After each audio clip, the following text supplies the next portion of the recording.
Did you know that Akbar's wife, popularly but mistakenly known as Jodhabai, was a very accomplished entrepreneur, and her business problems resulted in the shifting of Mughal strategy, because of which today we are an ex-British colony instead of an ex-Portuguese colony.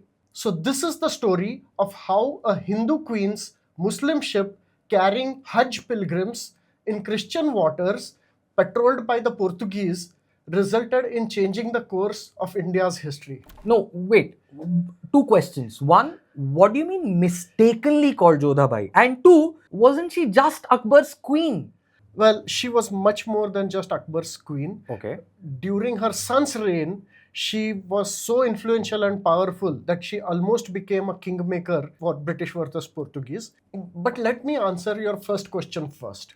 She was not Jodhabai. In fact, we don't know her real name because in those days the Mughals did not like the idea of their women's names being bandied about in public. So women were mostly known by their titles. And this person was known either as Miriam uz Zamani, a name given to her by Akbar on the birth of Salim, who went on to become Jahangir. Okay. Right? Or she was called as Malika-e-Hindustan, right? Yeah, kind of. I mean, that makes sense. Right. The word Jodhabai isn't really a name. Okay. It just means the princess from Jodhpur. And she wasn't from Jodhpur. She was from Amber.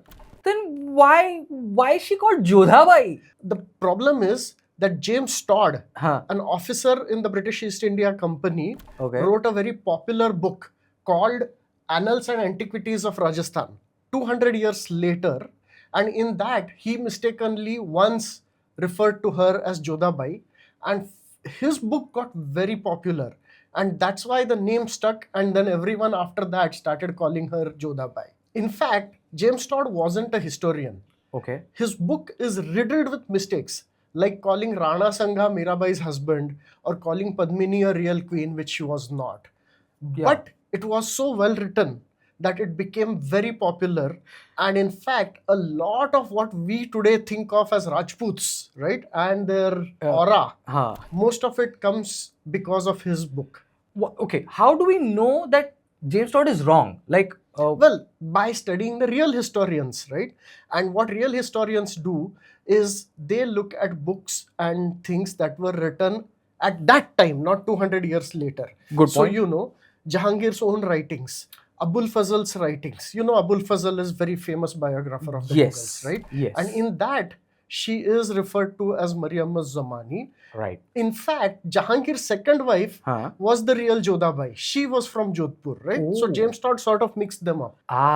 Because he was looking at it 200 years later and he was probably going with some spoken accounts or whatever. Somebody confused it. He ended up confusing it. Because he wasn't really interested in accuracy, he was writing nice stories. Okay. Yeah. Yeah. So beware of stories Yeah. when you read them. But anyway, so the person we know as Jodhabai. Okay, Let's. for the rest of this episode, we will call her Jodhabai, Ha. even though that's not her name, because most of India thinks of her as Jodhabai, and who are we to argue with most of India? And most importantly, the movie will become false if that is the case. We can't allow that to happen, right? Yes. Jokes aside, the person we know as Jodhabai, Yeah.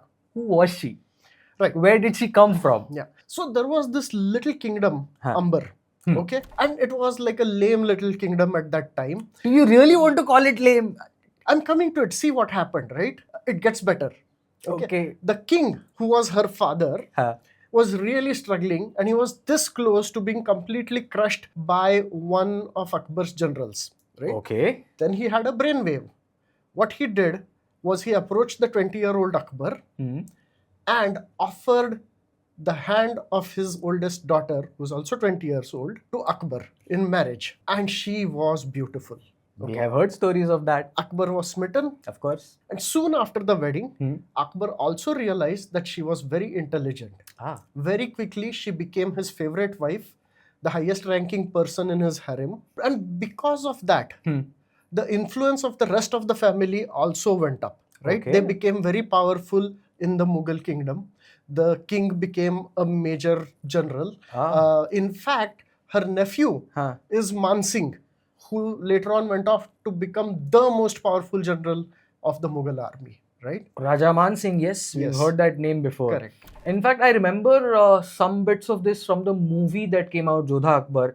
And in fact, the movie did portray her in a very positive light, right? In fact, the portrayal wasn't positive enough. Oh. Okay, because she was so much more. Okay. See, the movie did show that she was very influential with Yeah, Akbar, yeah. right? It shows her that she made Akbar more tolerant of Hinduism Right. and of all religions in general. Yeah. It is also true that she changed the culture of the Mughal court, brought in a whole bunch of new sensibilities from her Rajput background. She is also the reason why Akbar abolished the unfair jizya tax on non-Muslims. Okay, Oh. all of this is true, but that's not all. Okay. She was much more. Okay. Okay. For example, she was an entrepreneur carrying on a serious big business. She had so much money that she had a staff of financial advisors, and I quote, mirroring in miniature the emperor's own finance ministry. Wow. Okay. She was one of the only 4 members of the court and the only woman to have the rank of 12,000 cavalry. Okay. Wow. That's huge. Of the other 4 people, one of them was the emperor himself. Yeah. Okay. Yeah. She was also granted the right to issue farmans, Oh. usually the exclusive privilege of the emperor. Yeah. And she did all of this from behind the parda. Wow, this Right? is seriously impressive for a woman in that day and age and the queen of Right. a king. It's beyond impressive for a woman. Okay. For example, she is the one who convinced the Mughals that they need to build a strong navy, otherwise they would be overtaken by the Firangs. Okay. The Mughals came from Afghanistan, Turkmenistan, landlocked countries. Yeah, So they didn't have navy or oceans in their DNA. true. But she was smart enough to realize that now a navy is extremely important. Do you know Right. why? Why? The biggest thing happening in India at that time was trade with the Middle East and Europe. Oh, via the oceans, via the sea, Arabian Sea, right? Exactly. In fact, she built huge ships that she controlled, and she ran a business trading silk, indigo, and spices with the Okay. Middle East.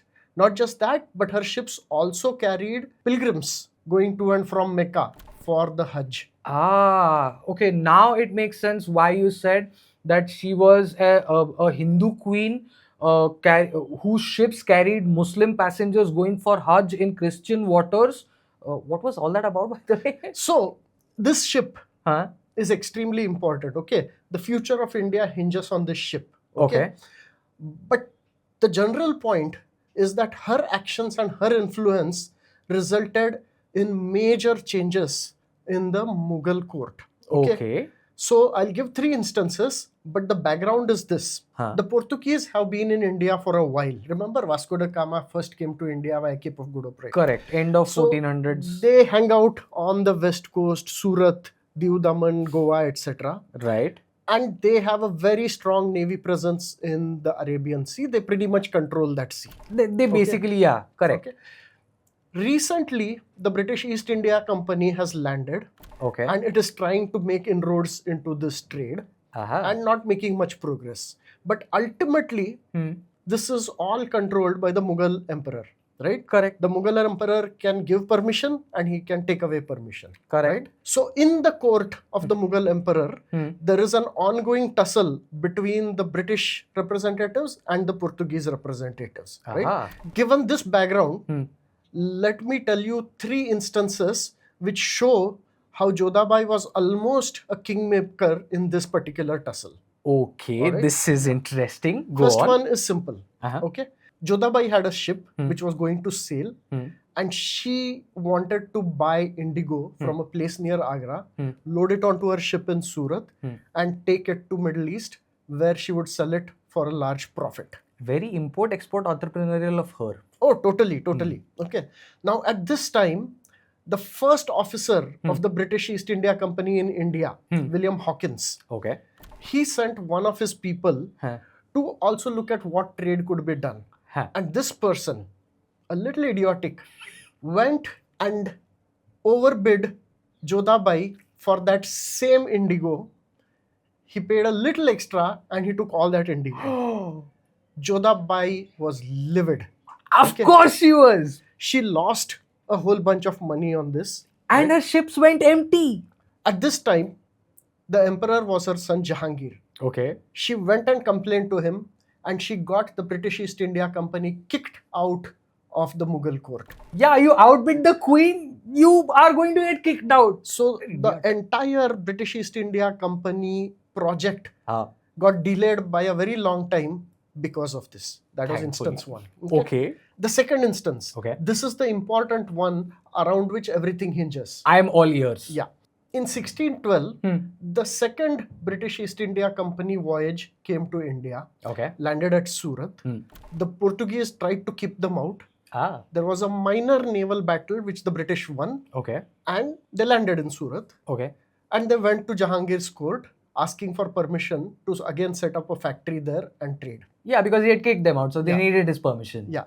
And Jahangir saw that they had won one minor naval battle. So he said, okay, you know, Kar lo. yeah, it's good to have two powers to play against each other. Yeah, right? yeah.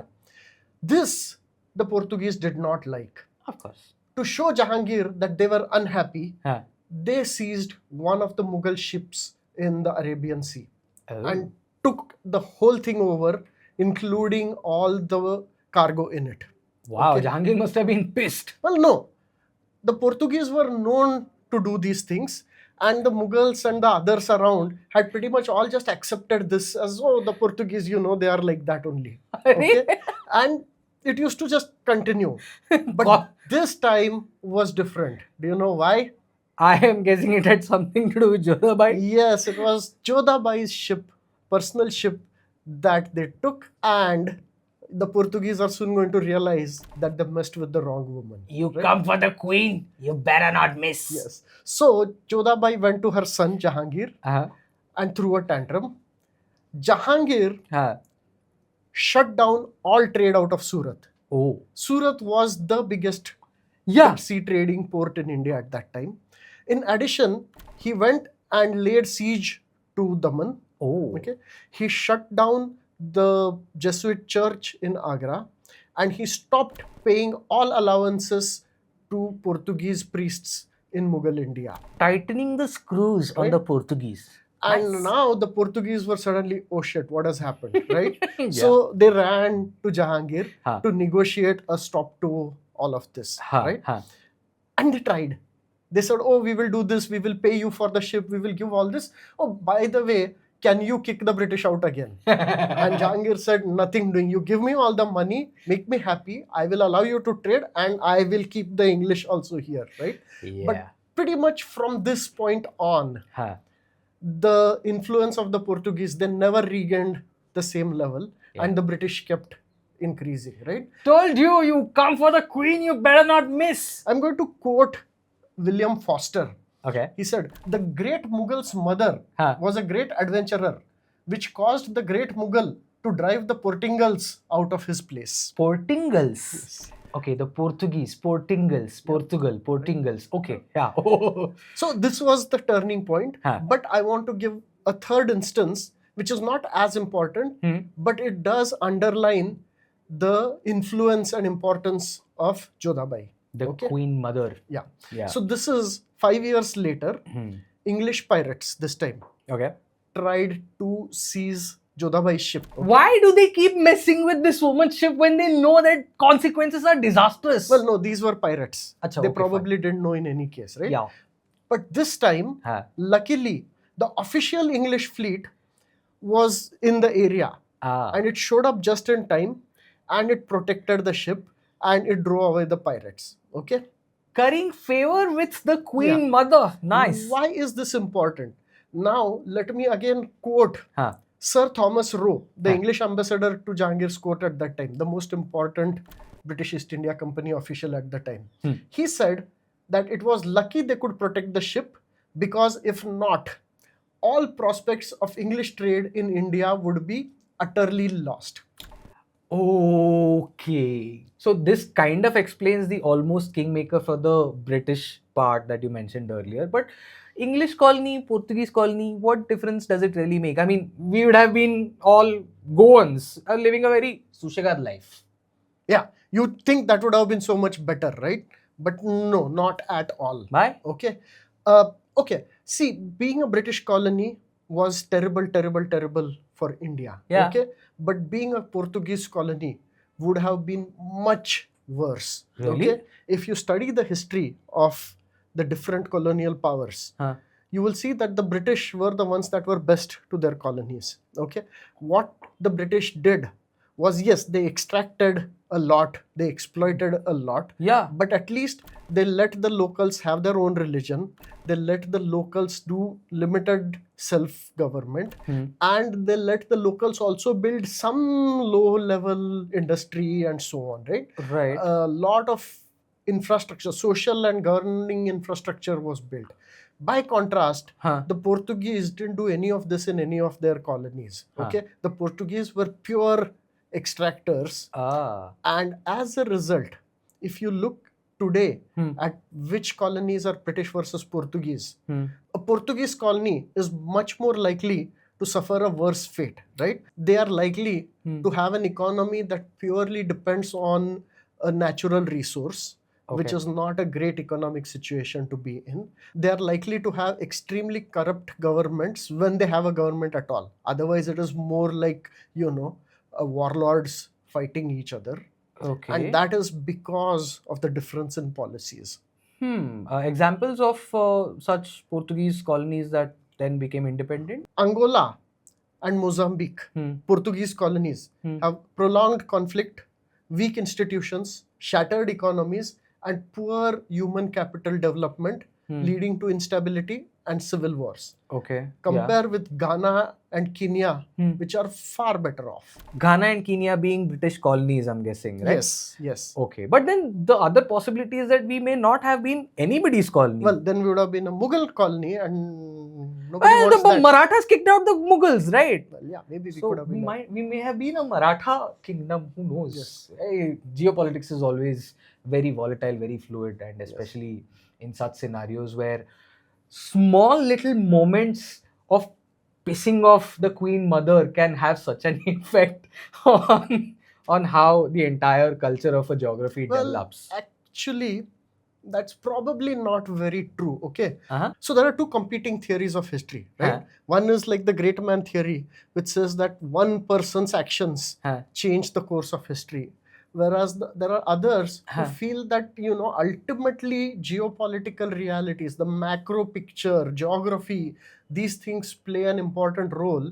And the one person doing whatever, if that person hadn't done it, someone else would have done it, right? Oh. So, for example, we have argued that the Mahabharat war had to happen this way, irrespective of the personalities of the people involved, right? Yeah. So check out our episode on the geopolitics of Mahabharat. And you will realize after watching that episode that the Mahabharat did not happen because of Draupadi's Vastraharan. There are bigger reasons behind the Mahabharat happening, which we'll line up for you next. Srikanth, Naveen, this is Future IQ, and that wasn't Jodhabai.